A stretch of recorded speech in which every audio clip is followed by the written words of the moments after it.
My boss told me to dress better, so I got him demoted. He thought he was putting me in my place, but he had no idea what I was about to do. For months, this man had been making my life a living nightmare, and this was the final straw. He wanted me to dress better? Fine. I was about to give him exactly what he asked for, and it would cost him everything. For a few months now, I've been working at this small company. And my supervisor, let's call him Josh, has been a thorn in my side from day one. He is the king of micromanagement. He hovers, he nitpicks, he breathes down my neck. And criticism? It's constant. But here's the infuriating part. It's never specific. It's never helpful. I'm the kind of person who wants to do a good job. When someone tells me I'm doing something wrong, I try to understand. I ask questions. What were your expectations for this project? Can you show me what I should have done differently? I want to learn, I want to improve.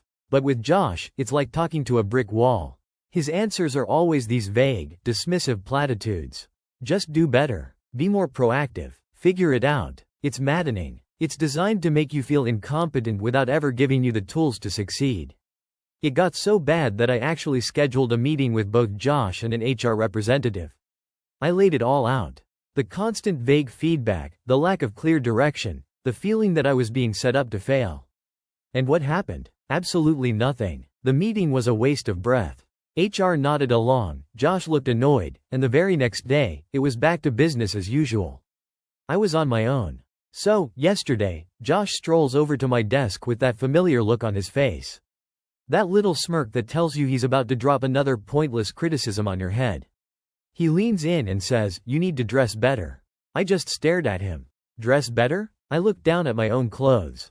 I was wearing a clean, long-sleeve button-up flannel, a pair of nice chino pants, and some stylish Adidas sneakers. It was a perfectly normal, professional casual outfit. And you have to understand the vibe at this office. It is unusually casual. We're a small company, not some corporate giant. People walk around in jeans and hoodies. I've seen baseball caps in meetings. T-shirts are the norm. By comparison, I was already one of the more put-together people in the building. I make it a point to wear a collared, button-up shirt every single day. Some days I even wear loafers and tuck my shirt in. I had never, not once, worn a hat or a t-shirt to work. So I did what I always do. I tried to get clarity. Okay, Josh, can you clarify? What specifically needs to change? Should I be wearing dress shoes every day? A different kind of shirt? Should it always be tucked in? I was practically begging him for a single, concrete rule to follow. And what do you think he said? You can probably guess. He just waved a hand dismissively. You just need to dress better. If you need clarification, go talk to HR. He walked away, leaving me fuming. He was passing the buck. He knew he didn't have a real complaint, so he was sending me on a wild goose chase to HR, hoping I'd just drop it. But I didn't drop it.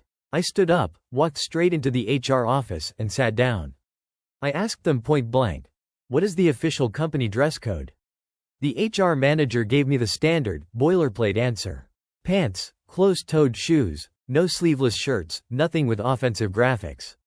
The basics. Then I looked her in the eye and asked, "Have I, at any point since I started working here, ever worn anything that violates that policy?" She didn't even hesitate. "No," she said, "you're always fine. Your attire has never been an issue." And that was it. That was the moment something inside me snapped. I had tried being professional.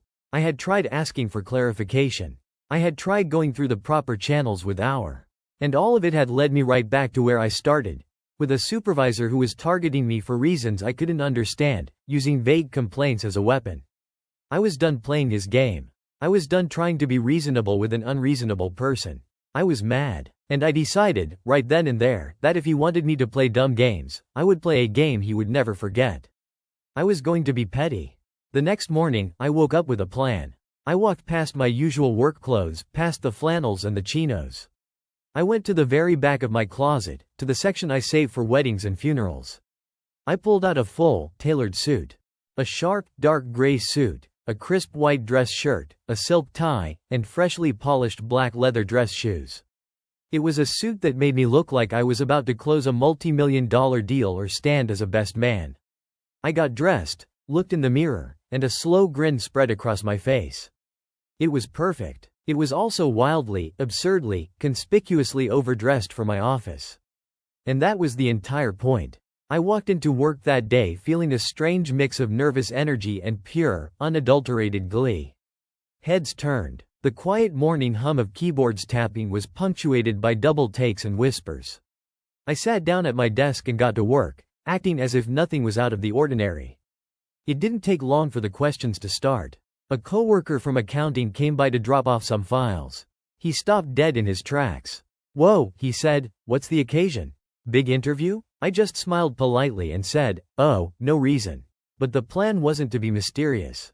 The plan was to be honest, but only when asked. I wasn't going to make a big announcement. I was going to let curiosity do the work for me. And it did. The next person who came by was from the marketing team. "Wow, looking sharp. What's going on?" This time, I delivered the line I had rehearsed in my head. I looked at her with a perfectly straight face and said, "I was told I needed to dress better." Her expression was priceless. It was a mix of confusion, disbelief, and a little bit of pity. "What? Who told you that? You always dress nice." Two more people said almost the exact same thing. They actually liked how I dressed normally. Each time, my confidence grew. And each time, the inevitable follow-up question came. "Who told you to do that?" And again, only when they asked, I gave the honest, simple answer. It came from Josh. Here's where the story takes a turn I never could have predicted. Word started to spread like wildfire. I could feel the energy in the office shifting. People were walking past my desk more than usual, trying to get a look.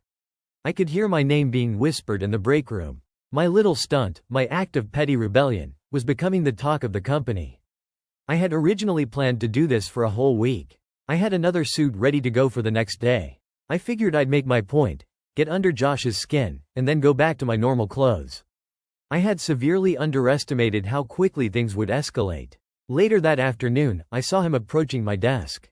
Not Josh. Someone much, much higher up the food chain. It was the CEO. Josh's direct boss. My heart started pounding. This was it. I was either about to be celebrated or fired. There was no in-between. He walked right up to my desk, and the entire office seemed to go silent around us. He looked at my suit, then he looked at me, and he had a strange, unreadable expression on his face. He leaned in slightly and spoke in a low voice. "From now on," he said, "you'll be reporting directly to me." I was stunned. I couldn't speak. He continued, "I'm going to be having a long talk with Josh about this, and some other issues." And with that, he turned and walked back to his office. It took a moment for the reality of what just happened to sink in. The CEO had just promoted me, in a way. He had taken me out from under my micromanaging supervisor. And then the other shoe dropped, and it was a heavy one. You see, I was Josh's only underling. I was the only person he supervised. By moving me to report directly to the CEO, he had effectively stripped Josh of all his managerial duties. He went from being a supervisor to just being a regular employee with no one to manage. It was a soft demotion, delivered swiftly and silently, all because I wore a suit. I was on a high I can't even describe. The rest of the day was a blur. I packed up my things, feeling the eyes of the entire office on me, and walked out with my head held high. And you know what I'm going to wear to work tomorrow? One of my favorite flannels. This was a masterclass in malicious compliance. Our storyteller was pushed into a corner by a terrible boss who used vague rules as a form of control. Instead of arguing or quitting, he used the boss's own ridiculous instructions against him in the most public and professional way possible. He didn't raise his voice, he didn't send an angry email. He simply complied, so perfectly and so absurdly that it exposed the supervisor's incompetence to the entire company, including the CEO. It was a massive gamble that paid off in the most satisfying way imaginable. But it was still a gamble. What if the CEO had a different personality? What if he saw this as insubordination instead of cleverness? It could have easily backfired and cost him his job. So here's the question I have for you. Was this the ultimate form of professional revenge? A brilliant strategy that anyone with a bad boss should consider? Or was it an incredibly reckless move that only worked because he got lucky? Let me know in the comments.